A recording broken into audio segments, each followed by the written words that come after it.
अस्सलामुअलैकुम पाकिस्तान, कैसे हैं आप सब लोग। इस वीडियो में सबसे पहले तो शेर अफजल मरवत से पार्टी को क्या मसला है, शेर अफजल मरवत को पार्टी से क्या मसला है और शेर अफजल मरवत क्यों किसी की बात नहीं मान रहे और अब वो जो शो कॉज उनको जारी किया गया है पाकिस्तान तहरीक इंसाफ की जानिब से उसका वो क्या जवाब देने जा रहे हैं, इसके ऊपर बात करूँगी। इस वक्त पाकिस्तान तहरीक इंसाफ वकला वर्सेस जो सियासी क़यादत है उसके दरमियान जो टसल जारी है उसकी वजूहात क्या हैं, वो इस वीडियो में आपको बताऊंगी। और इमरान खान साहब इन दोनों लॉबीज़ में से किसको सपोर्ट कर रहे हैं इस वक्त तक, वो भी इस वीडियो का हिस्सा होगा। दूसरा बड़ा अहम सवाल जो कि आप सब जानना चाहते हैं, पाकिस्तान तहरीक इंसाफ क्या IMF को ख़त लिखेगी या नहीं लिखेगी, इसके ऊपर फैसला हो जो हुआ है, जो आज अपडेट सामने आई है वो भी आपके साथ शेयर करूंगी।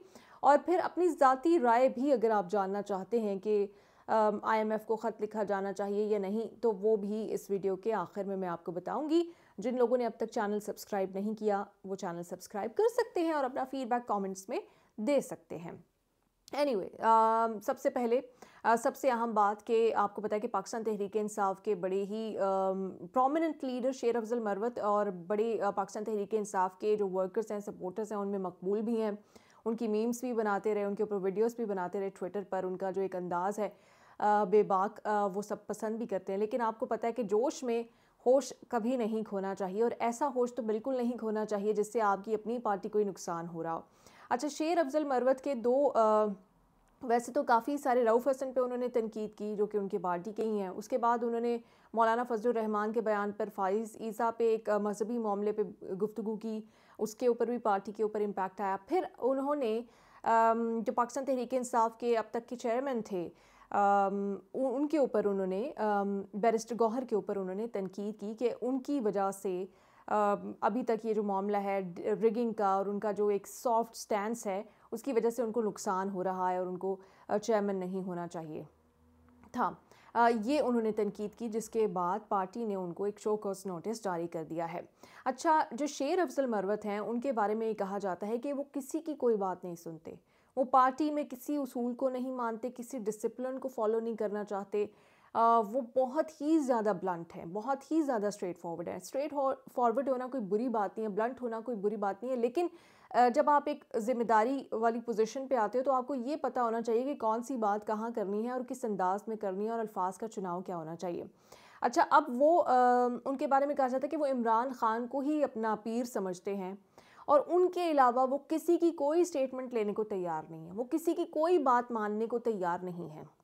सो ये एक सीरियस लैक ऑफ डिस्ट्रस्ट है कि इमरान खान के बाद जो भी क़यादत है वो उसकी इंस्ट्रक्शंस फॉलो करने को तैयार नहीं है और वो उसको एक शक की निगाह से देख रहे हैं। फेयर एनफ बनता भी है इस वक्त, जिस तरह से बहुत सारे मोहरे भी पाकिस्तान तहरीक इंसाफ में इस्तेमाल किए जा रहे हैं और अभी तक वो जो डीप क्लीनिंग है वो मुकम्मल नहीं हुई। अभी भी बहुत सारे लोग हैं जो कि हिपोक्रेट्स हैं, लेकिन मसला ये है कि एक डिसिप्लिन को फॉलो करना इस वक्त ज़रूरी है। इस वक्त पार्टी को बचाना बड़ा ज़रूरी है, पार्टी के मुस्तकबिल की खातिर अभी मसलहतन कुछ बातों में चुप रहना ज़रूरी है, जो कि शेर अफजल मरवत नहीं कर रहे।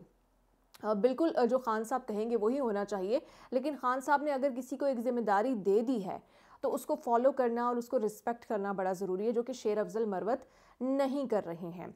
वो किसी की कोई बात सुनने को तैयार नहीं। अब जो उनको शो कॉज नोटिस हुआ है, 2 दिन में उन्होंने जवाब देना है और उनके करीबी ज़रा यही बता रहे हैं कि वो किसी सूरत इस शो कॉज का जवाब नहीं देने वाले और कोई अपॉलॉजी और कोई एक्सप्लेनेशन इस पर नहीं देने वाले, जिससे पार्टी के अंदर अंदरूनी जो मामलात हैं वो मज़ीद ख़राब होंगे।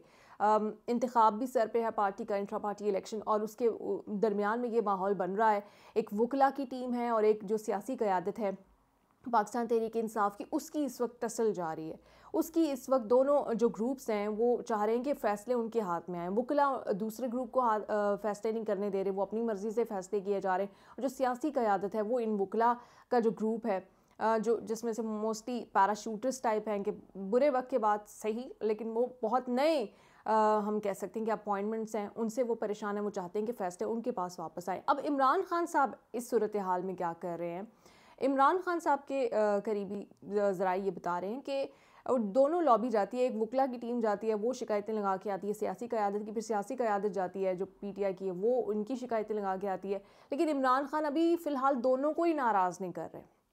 वो दोनों को ही साथ लेके चल रहे हैं। और बड़ी ख़बर ये है कि अली ज़फ़र का नाम उन्होंने तजवीज़ किया था इमरान खान ने चेयरमैन के लिए, लेकिन सुनने में ये आ रहा है कि शायद अली ज़फ़र तैयार ना हो। इस वक्त जो पार्टी का माहौल बना हुआ है, इस वक्त जो खींचा तानी जारी है, इस वक्त जो बाहमी चपकलिश है, जो अंदरूनी कॉन्फ्लिक्टिंग सिचुएशन है, कन्फ्रंट कर रहे हैं सारे एक दूसरे को, अली ज़फ़र शायद ख़ुद से उनको नाम तो तजवीज़ कर दिया गया, ऑब्वियसली वो रेस में तो आ गए हैं, लेकिन वो पर्सनली इस वक्त बनना नहीं चाह रहे। और शायद बैरिस्टर गौहर के नाम ही दोबारा से कुरानंदाजी में उनका ही नाम निकला है और वही चेयरमैन बन जाए। तो ये इस वक्त पाकिस्तान तहरीक इंसाफ के अंदर का अपना माहौल इस वक्त बड़ा क्वेश्चनेबल हुआ हुआ है। इमरान खान का बाहर आना इस वक्त बहुत ज़रूरी हुआ हुआ है, क्योंकि इस वक्त कोई किसी के ऊपर ट्रस्ट करने को, किसी की बात मानने को तैयार नहीं, जिससे इसी वजह से हम देख रहे हैं कि एहतजाज की कॉल दी जाती है, फिर लोग नहीं आते, फिर लोग आते हैं तो लीडर नहीं पहुंचते। इसकी वजह से वो जो रिगिंग वाला मामला है वो बड़ा सफ़र कर रहा है, बड़ा मुतासर हो रहा है। तो इमरान खान साहब का इसका इस वक्त फौरी तौर पर बाहर आना ज़रूरी है। उनके वकला को जो इस वक्त सारी एनर्जी है, बजाय कि वो पार्टी में पोजिशंस लेने के, उनको उनके केसेस के ऊपर लगानी चाहिए, जो कि हम देख रहे हैं कि उनके जो वकला हैं वो अपनी कैंपेन में लगे हुए थे इलेक्शन से पहले, और अब इलेक्शन के बाद इंट्रा पार्टी इलेक्शन और अपनी पोजीशंस कौन से ओहदे उनको मिलने, इसके ऊपर उनका ज़्यादा फोकस दिखाई दे रहा है और इमरान खान के केसेस के ऊपर कम फोकस उनका दिखाई दे रहा है। तो ये इस वक्त बड़ी कॉन्फ्लिक्टिंग सी सिचुएशन है पाकिस्तान तहरीक इंसाफ के अंदर। एक बहुत बड़ा चैलेंज उन्हें इस्टेब्लिशमेंट का या बाकी फोर्सेस का तो है ही, लेकिन अपने अंदर जो लोग एक पेज पे मिल के नहीं बैठ पा रहे, और एक वो जो घर का बड़ा जब नहीं होता तो हर कोई बड़ा बनने की कोशिश करता है। तो ये सिचुएशन इस वक्त पाकिस्तान तहरीक इंसाफ को इसका सामना है। सेकेंडली, अभी तक जो मुलाकात हुई है इमरान खान और पाकिस्तान तहरीक इंसाफ की जो बाकी लोग हैं उनकी, IMF को ख़त लिखने के हवाले से अभी कोई फ़ैसला नहीं हुआ। मैं पहले भी कह रही थी कि ये पॉलिटिकल स्टंट है और पॉलिटिकल प्रेशर टैक्टिक्स हैं, क्योंकि IMF को ख़त लिखने का कोई फ़ायदा होना नहीं है। IMF एक फ़ाइनेंशियल इदारा है और उसको जब गवर्नमेंट ऑफ पाकिस्तान बोलेगी कि आप हमें कर्जा दें, तो वो IMF अपने कंडीशन ज़रूर रखती है।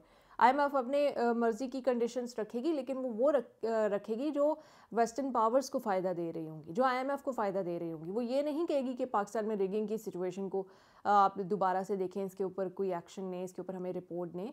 पाकिस्तानी लोगों का क्या नुकसान हो रहा है, क्या फ़ायदा हो रहा है, IMF को इससे कोई परवाह नहीं। अगर IMF को आपकी इतनी परवाह हो तो वो जो टैक्सेस बढ़ते हैं, जो बिजली के बिल बढ़ते हैं, जो गैस का बिल बढ़ता है, या इस तरह से जो इन्फ्लेशन की सिचुएशन हो जाती है IMF की किस्त आने के बाद, वो उस वक्त आपका ख्याल करे कि लोग मर रहे हैं, आपकी इन्फ्लेशन पॉवर्टी रेट इतना हाई हो गया है, उस वक्त IMF ख्याल करे। IMF को पाकिस्तान का, पाकिस्तानी लोगों का कोई ख्याल नहीं है और उनको सिर्फ वेस्टर्न इंटरेस्ट का ख्याल है। ये बात इमरान खान साहब को भी मालूम है, ये बात PTI के लोगों को भी मालूम है कि इस ख़त को लिखने का कोई फ़ायदा होना नहीं है, सिर्फ एक प्रेशर टैक्टिक्स के तौर पर इस्तेमाल हो सकता है। मज़ीद जो इदारे और जो क़ुव्वतें आपके ख़िलाफ़ खड़ी हैं, उनको मज़ीद आपको मुल्क दुश्मन फ्रेम करने का मौका मिल जाएगा। और IMF ने तो कर्जा दे ही देना है पाकिस्तान को, वो PTI की वजह से या इमरान खान की वजह से या पाकिस्तानी कौम की वजह से नहीं रुकने वाला ये इदारा। वो एक्सपोज्ड है, IMF को तो एक्सपोज होने की भी ज़रूरत नहीं है। आप अगर थोड़ा सा रिसर्च करें, IMF के इंस्टीट्यूशन को पढ़ना शुरू करें, आपको पता चल जाएगा ये इसके क़याम का मकसद क्या है। ये वही आपने अपने आसपास देखा होगा कि कुछ लोग जो हैं वो लोगों को ब्लैकमेल करने के लिए, उनका ये कारोबार होता है, ये धंधा होता है लोगों को कर्जे देने का, सूद में फंसा देते हैं फिर वो, और वो सारी ज़िंदगी के लिए लोगों को अपना ग़ुलाम बना देते हैं। उसी को आप थोड़ा सा सूटेड बूटेड फॉर्म में कर लें तो वो IMF के फॉर्म में निकल आती है चीज़। ये वो फाइनेंशियल इदारा है जिसकी अगर आप सुप्रीम पोजीशंस जो है ना, अहम ओहदे, हाई प्रोफाइल पोजीशंस पे आपको कोई भी ग्लोबल साउथ का बंदा नज़र नहीं आएगा। इसमें सारी आपको जो है वेस्टर्न पावर्स, वेस्टर्न सिटीजन्स, वो इसकी हाई प्रोफाइल पोजीशंस पे नज़र आएंगे। ग्लोबल साउथ के लिए उनकी पॉलिसी क्या है, वो किस तरह से देखते हैं, चाहे आप कितने भी कॉम्पिटेंट हों ग्लोबल साउथ में, लेकिन आप इसकी हाई प्रोफाइल पोजीशंस पे नहीं आप सर्व कर सकते। तो इसके क़याम का मकसद जो है बड़ा वाज़ेह है, हमारी मजबूरियाँ थी, हमारी गलतियाँ थी, हम इनके पास जाते रहे, अब हम इनके ऊपर इतने डिपेंडेंट हो गए हैं कि इनके बगैर चारा नहीं नज़र आता, इनके बगैर वो जो पहले ही पिस रहा है अवाम, वो एक्सट्रीम जो है सूरत हाल में चला जाएगा। तो IMF is not the solution. Solution आप हैं, सल्यूशन आप में है कि आप एहतजाज करें, आप ऐवान को यूज़ करें, आप ऐवान के बाहर वाला अपना राइट यूज़ करें फ्रीडम ऑफ एक्सप्रेशन का, आप आहिस्ता आहिस्ता प्रेशर बिल्डअप करें। कोई नहीं आ रहा, मैं आपको बता रही हूँ, मैं इस वक्त खुद UK में बैठी हूँ, कोई वेस्टर्न पावर पाकिस्तानी अवाम से मुखलिस नहीं है। उनके पाकिस्तानी गवर्नमेंट के साथ कोई इंटरेस्ट हो सकते हैं, पाकिस्तानी इस्टेब्लिशमेंट के साथ उनके इंटरेस्ट हो सकते हैं, आपके साथ आपका कोई सगा नहीं है, वो आपकी मदद के लिए नहीं आएंगे, वो आपकी ह्यूमन राइट्स के लिए नहीं आएंगे। ये बात आप जितनी जल्दी समझ लें मेरे ख़्याल से उतना काफ़ी है। बाकी इस पे मज़ीद डिटेल में बात करूँगी आईएमएफ़ के ऊपर। मैंने ख़ुद भी रिसर्च करके रखी हुई है। अगर आप लोग चाहेंगे मुझे फ़ीडबैक दीजिएगा, कमेंट्स में बताइएगा, तो मैं आईएमएफ़ के ऊपर पूरी आपको अलग से वीडियो बना दूँगी। अभी फ़िलहाल जो मैंने सादा अल्फाज में आपको समझा सकती थी आईएमएफ़ के किरदार के बारे में, वो समझा दिया। अपना ख्याल रखिएगा। पाकिस्तान जिंदाबाद।